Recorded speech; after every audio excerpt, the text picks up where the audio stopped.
Hi there. Thanks for watching. I'm Meanwhile Games, a hobbyist game developer, and I'm gonna just demo a little thing I've been working on. So I had an idea bouncing around of a stamina system that goes a little deeper than just limiting how much you can run, starting to simulate the feeling of pushing yourself past your limits. I had a mental image of a character just staggering with his last ounce of strength to a safe zone and then just collapsing from exhaustion.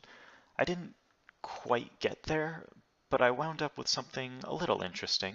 So here's how it works. When your stamina gauge is green, you're doing just fine. You can sprint, which drains stamina, and you can walk, which regains stamina. And it works just like this until you drain it down to yellow. Let me do that. And when it's yellow, you can sprint as before, but now you don't regain stamina by walking. You have to actually stop and rest. And that continues until you get down to red. And when it's red, you're exhausted, you can't sprint anymore. Even your base walking speed is slower, and even that slow walk costs stamina. Finally, if you get all the way down to black, your character collapses and you can't move at all until you're at least back to yellow.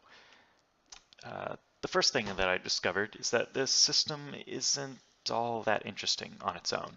The best strategy objectively is to just keep it in the green range at all times. There's no reason you would ever let it go down to yellow.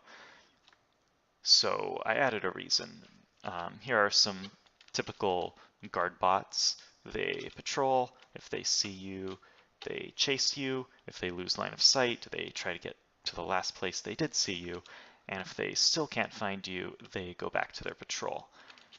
And there's actually some interesting gameplay here.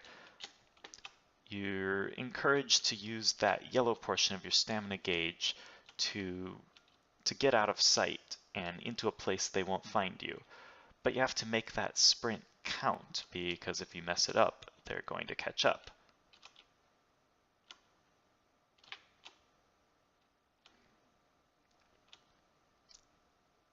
Will I actually use it in a game?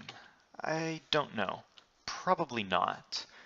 One thing is that it's pretty complex to explain to a behavior, much more complex than your typical stop, you can't sprint anymore type of stamina meter.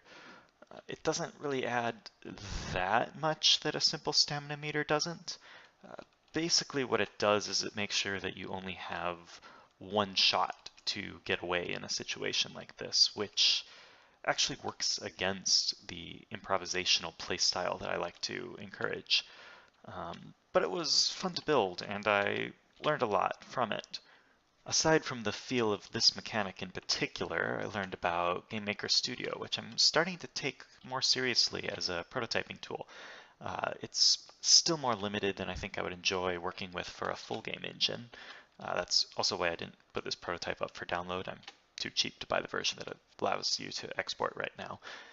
I learned about how much fun it is to just doodle to make a quick prototype that tests one or two mechanics with unashamedly debug-friendly visuals without really worrying about all the trappings of a full game. And I learned more than I expected about this sort of guard AI.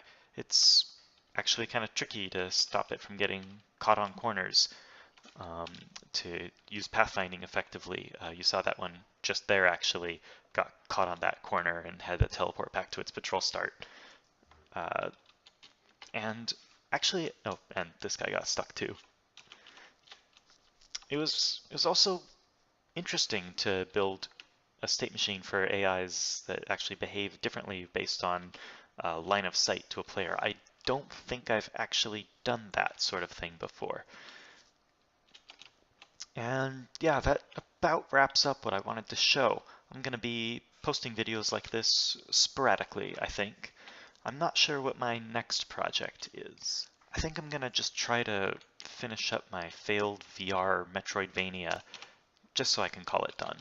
I'm trying to teach myself to finish projects, even if I have to change the definition of finished to do so. Thanks for watching. I'll see you next time.